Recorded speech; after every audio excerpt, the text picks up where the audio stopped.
목회자는 먼저 하나님의 은혜를 받아야겠죠. 그래서 성경을 읽고 기도를 합니다.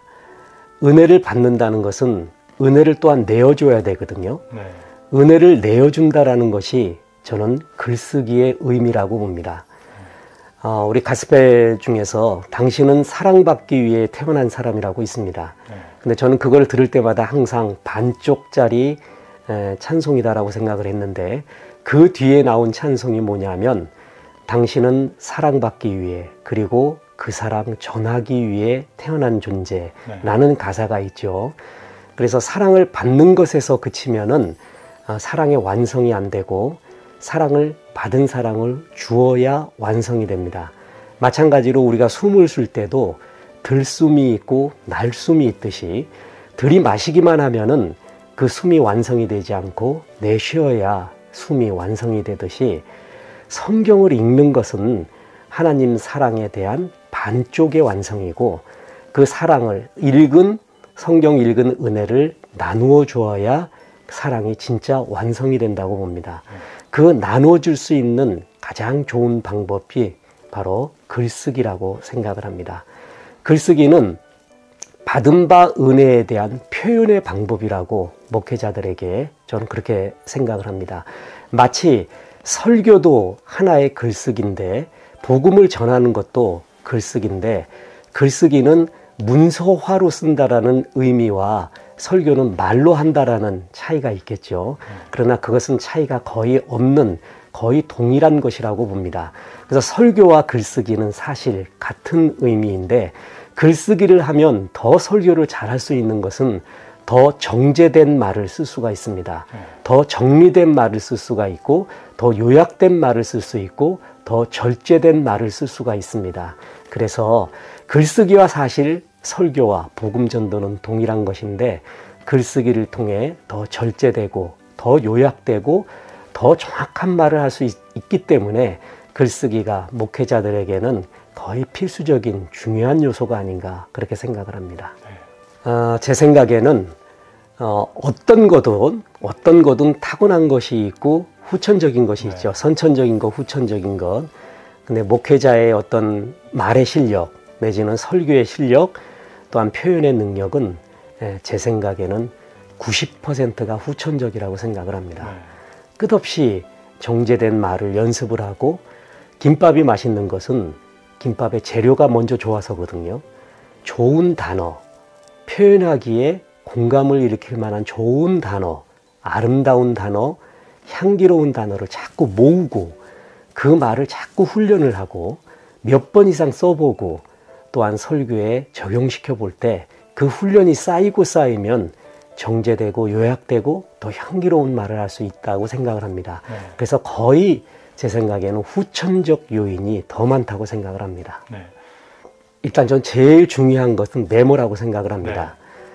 전에는 뭐 이렇게 상표 이야기를 해서 좀 뭐한데, 그 포스트잇이라는 조그만 메모지에 볼펜을 들고 다니면서 느낀 점, 본 거, 특히 이런 간판 같은 것, 이런 또 광고 문구 나오는 것 중에 정말 향기로운 것들이 있습니다. 그걸 끝없이 메모를 했습니다. 그래서 그 메모한 것을 집에 와서 정리하는 것, 이 두 가지가 매일매일 반복되고, 그리고 그것이 습관화될 때 글 쓰는 재미와 은혜가 시작이 된다고 생각합니다.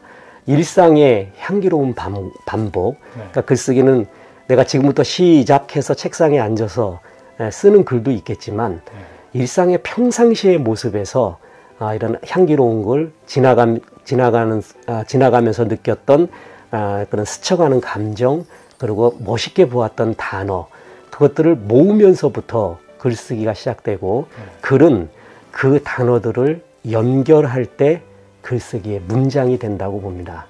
점이 모아질 때 선이 되고, 선이 모아질 때 면이 되고, 면이 모아질 때 입체가 되는데, 그 시작은 점이죠.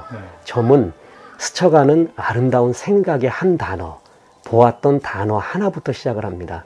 그것을 모으는 훈련, 그것을 연결하는 훈련을 하다 보면 아름다운 일상의 글쓰기가 된다고 생각을 합니다. 어떤 운동선수들이 축구가 잘 안 될 때는 축구를 잊어버려라. 골프가 안 될 때는 골프를 아예 잊어먹고 낚시를 해라. 뭐 이렇게 해서 자기 나름대로 슬럼프를 극복하고 정말 중요하지만 효과가 안 나고 싫을 때 그때를 극복하는 나름대로의 방법이 있을 것입니다.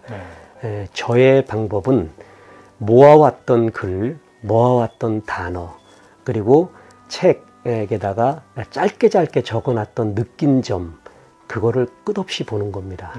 그걸 계속 보다 보면 우리가 기도를 할 때도 기도가 보통 처음 시작할 때보다 한 20분, 30분 지나면 하나님의 마음에 맞는 기도를 하기 시작을 하죠. 깊어지듯이 그 단어들, 문장들을 계속 살펴보다 보면 한 3, 40분 정도 지나면은 다시 그 세계로 들어가는 것을 느낍니다. 그래서 제일 중요한 것은 평상시에 좋은 단어, 예쁜 말, 향기로운 문장, 표현법, 그리고 자기가 느꼈던 그 감정의 흐름, 그런 것을 메모해 놓는 것, 그것이 제일 중요하고 저는 그것을 항상 봄으로써 다시 이렇게 시심히 읽거나 글 쓰고 싶은 마음이 일거나 그 단어들이 감동이 와요. 세상에 이런 단어도 있구나, 이렇게 표현할 수도 있구나. 그 기쁨이 다시 솟아나면은 그때 다시 글 쓰고 싶은 마음, 그리고 막 추진력이 생기는 것 같습니다. 인문학은 예를 들어서 전문 인문학자들에게 물어보면 인문학이 무엇이냐라고 하면 100사람한테 물어보면 100가지 대답이 있을 것입니다. 어떤 분야도 다 마찬가지죠. 그런데 제가 생각하기에 또 여러 견해들을 종합한 결과 인문학은 땅의 이야기, 인간들의 이야기, 인문이라는 말 자체가 인간의 문이라는 말인데 인간들의 사는 이야기, 고통의 이야기, 환희의 이야기, 한마디로 땅의 이야기, 인간의 이야기가 인문학입니다. 신앙은, 목회는 하늘의 이야기를 땅의 사람들한테 전하는 것인데, 특히 전도는 하나님의 구원의 도리를 땅의 사람들한테 전하는 것이죠. 그래서 땅을 잘 알아야 복음 전도를 할 수가 있고, 땅의 고통과 땅의 눈물과 갈급함을 알아야 어떤 말씀을 전해야 되는가를 잘 알 수가 있을 것입니다. 땅을 알지 못하고 하늘의 이야기만 한다면은 그것은 저 뜬구름 잡는 이야기가 될 것이고 아무 의미나 감동이 없을 것입니다. 그래서 특히 목회자들은 땅을 잘 알아야 이 땅에 가장 적절한 하나님의 말씀을 선포할 수 있고 위로와 치료를 할 수 있다고 봅니다. 그래서 땅의 이야기인 인문학을 우리 목회자들이 많이 알아야 되는 이유, 가장 큰 이유가 여기에 있다고 생각합니다.